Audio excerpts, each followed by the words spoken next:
양프로의 정신세계. 네, 안녕하세요. 정신건강의학과 전문의 양재진입니다. 네, 안녕하세요. 정신과 의사 양재입니다. 양대들 안녕. 안녕.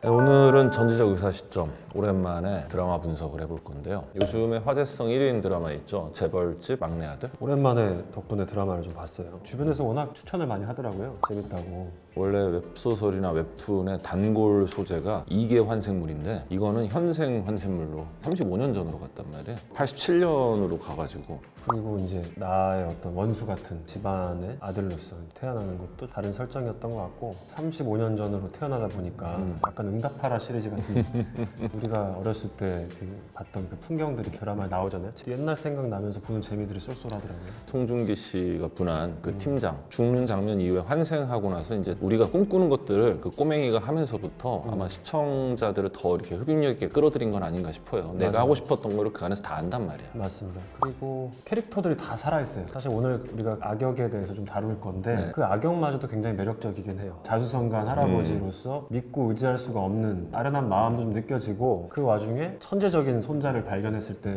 그 할아버지가 엄청 좋아한단 말이에요. 어리지만 자기가 믿고 뭔가 얘기할 수 있는 그런 어떤 대상을 발견했을 때 굉장히 행복해하는 모습 이런 것들이 마냥 나쁜 놈이라고 하기엔 또 조금 애잔한 순간들이 있어서 모든 캐릭터가 좀 다 이해가 되고 매력이 느껴졌던 그래서 오늘 저희가 이제 캐릭터 분석을 해보려고 합니다. 순양그룹이 누구나 다 예측하다시피 사실 삼성가잖아요. 삼성가 얘기고 대양으로 나오는 그룹이 현대고 여기서 재밌는 게 꼬맹이가 할아버지한테 완전히 눈밖에 난 아빠를 받아줘라. 그 딜을 할 때 뭐라고 하냐면 할아버지가 한 번도 못 가진 걸 해주겠다 하면서 서울대 법대 합격증을 주겠다. 이게 이제 이병철 씨의 되게 유명한 얘기죠. 이병철 씨의 평생 한이 아무도 자식 중에 서울대를 간 사람이 없는 거예요. 정주영 회장의 자식들은 서울대가 있는 걸로 알고 있는데 그래서 이병철 회장이 정주영 회장과 라이벌 구도에서 항상 마음속에 자격지심을 가지고 있던 게 자식 농사였대요. 그것도 실화를 바탕에 두고 있었나요? 그거를 갖다 거기서 딱 나오더라고요. 과거 현실 고증을 해서 이 드라마가 나오다 보니까 되게 재밌어요. 저희가 그래서 대기업 총수들에게 보여지는 나르시스트, 소시오패스 등의 모습 재벌가 안에서 서로 상처를 주고받는 그 가족에 대한 이야기를 정신과 의사 관점에서 분석을 해보도록 하겠습니다. 진양철이라는 회장이 어느 정도의 사람이냐면 밥을 먹다가 자기 전담 셰프한테 물어보잖아요. 초밥에 쌀 개수 몇 개인지 아냐? 초밥 만드신 분이 모른다 아주 죄송하다 뭐 이렇게 얘기를 하니까 320개인데 술하고 같이 먹을 때나 오늘 같이 이렇게 잔치인 날은 280개만 해라. 그만큼 정확한 사람인 거고 강박적이죠 기본적으로. 굉장히 강박적이죠. 그다음에 이제 셋째 아들을 자식 취급을 안 하는 이유가 자기가 만든 순양이라는 이 거대한 그룹에 조금이라도 보탬이 안 되면 넌 자식 아니야 라는 식으로 해서 평생 너는 우리 집 발들을 생각하지 마 이제 완전 잘라내버리잖아요. 그런 거에 있어서도 이 사람이 얼마나 강박적이고 정확한 사람인지 그리고 자기한테 도움이 안 되면 과감하게 또 내치는 나르시스트인지를 또 보여주는 면이었던 것 같아요. 너 돈 벌어? 네가 순양에 도움이 돼? 근데 왜 네가 내 자식이야? 라는 딱 얘기를 하는 그 장면을 보니까 진양철이라는 사람의 가치관은 오로지 돈 자식이고 뭐 필요 없이 진양철 회장이 입만요면 하는 게 기업가라고도 안 해요. 장사꾼이라는 얘기를 항상 하면서 나는 거래를 한다. 나에게 도움이 되어야 내 사람이다라는 얘기를 끊임없이 해요. 그리고 진도준이 자기를 배신한다는 그런 낌새를 눈치챘을 때 차에서 그런 얘기를 하잖아요. 나는 우리 순양에 도움이 안 되면 자식이고 뭐고 없다. 너도 나한테 반기를 드는 순간 너도 날아간다라는 그런 뉘앙스의 경고를 날리는 장면인데 이 사람의 가치관이 어떤지가 딱 보여지는 장면이죠. 명확하죠. 결정적으로 유카 때 또 얘기를 하잖아요. 당자원칙 깨부신다고 하면서 나한테 자식은 순양이야. 니네 자식 아니고 내가 만든 이 순양이 내 자식이다. 옛날에 이제 우리 어른들이 많이 그런 모습 보이기도 했지만 일하고 자기를 동일시하는 거죠. 일이 곧 자기이고 내 사업체가 곧 내 자식이고 이게 이제 자수성가한 사람들의 공통된 특징인 것 같아요. 왜냐하면 자기가 거기에 모든 젊음을 다 쏟아 넣었기 때문에 그것을 굉장히 애지중지 여기는 그게 이제 더더군다나 초대박이 나서 하나의 거대 조직으로 컸을 때는 그걸 아끼는 마음은 굉장할 것 같아요. 근데 왜 이렇게까지 자기 회사를 생각하는 사람이 장자 원칙을 고수하는가 그게 이제 의문이 들 수 있는데 똑똑하고 충실한 비서가 물어보잖아요. 회장님 근데 그거 고수하실 거냐? 이 사람이 이제 그런 얘기를 한단 말이에요. 자식이 자기를 대신해서 옥살이를 갔다 오게 하는 부모가 어딨냐. 사실은 군 정권에서 기존에 하던 군수업이었던가 그거를 이제 군에게 뺏기고 그 과정에서 이제 책임자로 큰아들이 진양철 회장을 대신해서 거기를 갔다 오고 나서 이제 다리를 쩔뚝인단 말이에요. 근데 그거에 대해서 어떤 미안함은 있는, 어떻게 보면 아버지의 모습도 분명히 좀 비추는 면이 있어서 우리가 공감을 할 수가 있었던 것 같아요. 그 다음에 이제 또 진양철이라는 사람이 어떤 사람인지를 보여주는 무서운 슬픈 대사가 있죠. 진도준이 엄마가 두 번째 생에서는 자살을 하잖아요. 그게 이제 승계 작업 때문에 주식 가지고 장난질 했는데 서민들이 피해를 받고 그 결과 엄마가 돌아가신 건데, 그걸 가지고 서민들의 피해가 심했을 것 같다 얘기를 했더니 거기서 진양철이 너무 의아한 표정을 지으면서 네가 왜 걱정하냐는 거죠.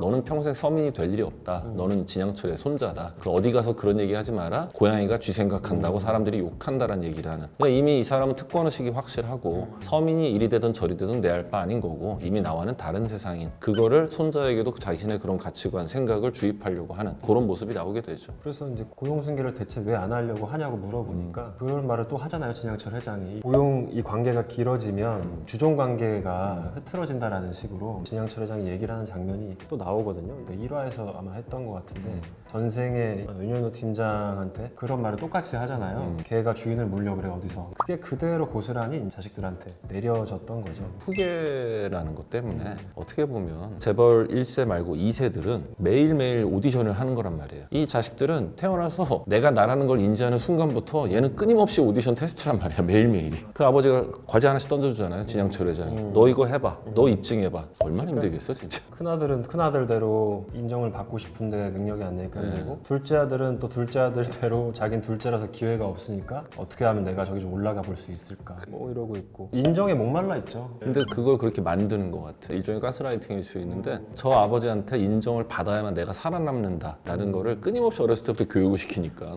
실제로 셋째 아들한테는 가장 돈이 안 되는 병원 사업 그러니까 그런 걸 보면서 아, 난 저렇게 안 돼야지. 나는 아빠의 마음에 들어야지. 꼭두각시가 될 수밖에 없는 그 구조에서 살아갈 수밖에 없는 거죠. 자식이면 그냥 존재 자체로 사랑스러운 게 내 자식일 텐데 그게 아니잖아요. 너가 내 자식인 걸 입증해라라는 게 말이 돼, 지가 나놓고. 근데 그런 얘기를 끊임없이 어렸을 때 듣다 보면 세뇌가 되죠. 아, 나는 내가 인정을 받아야 자식이 되는구나. 인정 못 받으면 저렇게 돼버리는구나. 재벌 2세나 3세 분들을 가끔 이렇게 만나게 되면은 그러니까 그분들이 이제 하소연하는 것들이 되게 많은데 아버지에 대한 그 한이 되게 많고요. 자존감이 높고 행복한 분이 진짜로 드문 것 같아요. 자기 스스로 인생의 어떤 방향성을 결정해보지 못하고 항상 주어진 숙제를 해내기에 급급했던 거잖아요. 조금 해내서 인정받으려 치면 또 다른 숙제가 그치, 주어지고 그치. 평생을 이제 그렇게 살아왔기 때문에 실제로 큰아들이 이제 그런 얘기를 많이 하는데, 이 집도 차도 내 거인 거 하나도 없다. 내 거는 딱 너밖에 없어. 그치. 하고 아들한테 딱 그 얘기를 하잖아요. 그 장소는 또 무슨 죄냐고요. 얘는 또 태어났을 때부터 업이 너무 많은 거지.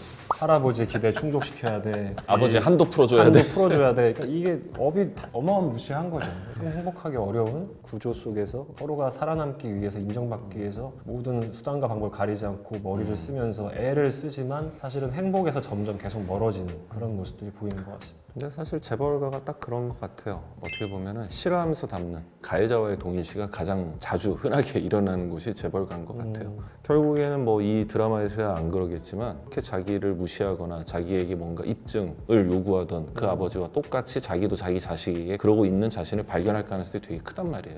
근데 그러니까 모든 뭐 재벌이 다 그러진 않겠지만 그 구조 자체가 할아버지나 아버지가 너무 위대하면 자식이 사는데 너무 피곤해요, 사실. 그치. 그러니까 자기가 뭔가를 이루면서 살아갔을 때 그 이루는 성취물 자체가 선대에서 했던 거에 비할 바가 아니고 제가 잘해야 본전이에요, 쉽게 말하면. 그러면 나는 다른 길을 갈 거야, 여기 셋째 아들처럼. 가족하고 연을 끊게 되는 경우들이 되게 많은 거죠. 그게 진짜 많거든요. 그러면 가족하고 행복하기도 어렵고 사회적으로 성취하기도 뭔가 거기서 만족하기도 어렵고 기본적으로 되게 힘든 삶인 거죠. 쉽게 말하면 너는 원래 금수저잖아, 다이아몬드저잖아. 그리고 내 선대 선선대인 그 창업주를 무슨 수로 이기겠어? 그러니까 끊임없이 노력을 해도 인정받지 못하는 존재일 가능성이 크다는 거죠. 외국 같은 경우는 그래서 자식한테 회사를 잘 안 물려주잖아요. 물론 뭐 부는 넘어갈 수 있겠지만 그럼 자식은 다른 일을 하고 행복하게 또 살잖아요. 그러니까 그런 식으로 우리나라도 좀 바뀌어야 될 것 같고 바뀔 것 같아요. 그래서 삼성도 이제는 후대 그 승계 안 하겠다라고 공표를 했고 점점 바뀌겠죠. 다 개개인이 중요해지고 소중해지는 그런 시대이기 때문에 재벌과도 아마 좀 변화가 있을 거라고 생각을 합니다.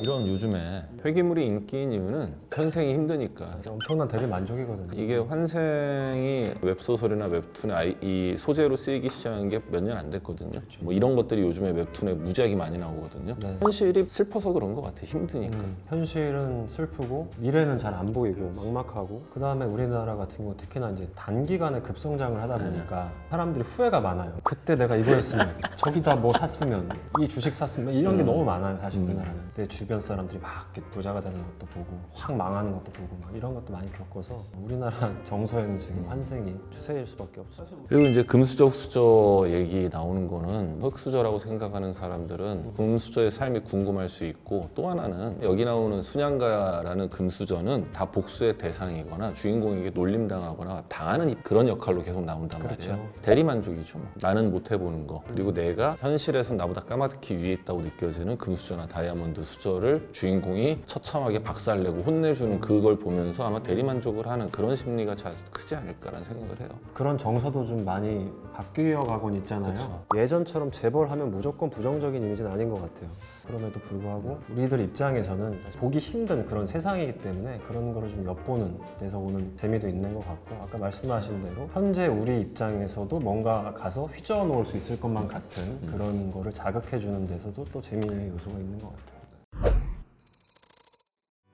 드라마 간만에 너무 재밌게 보고 있어요. 참 재밌어요. 아 근데 저는 그 이성민 씨죠. 연기를 너무 잘하셔가지고 연기 너무 잘하시. 이전에도 잘하신다라고 생각은 했는데 자기 연령보다 훨씬 나이가 많으신 그 그러게요. 연배 역할을 하시는데 너무 연기를 잘해가지고 이 드라마에 굉장한 하드캐리를 하고 계시다고 생각을 합니다. 재벌 2세로 나오는 그 자제분들로 나오는 분들도 네, 연기 워낙 잘하고. 네, 근데 이성민 씨가 연기를 너무 잘하세요. 그 옛날 그 모습도 잘 구현해가지고 옛날 생각도 하면서 재밌게 그러니까. 보고 있습니다. 마인드 카페 어플 다운 받아주시고 사연 많이 남겨주시고요. 짧은 사연 다음에 다뤄줬으면 컨텐츠 댓글로 많이 남겨주십시오. 사연과 댓글은 꼼꼼히 챙겨서 읽겠습니다. 구독, 좋아요. 알림 설정 꾹.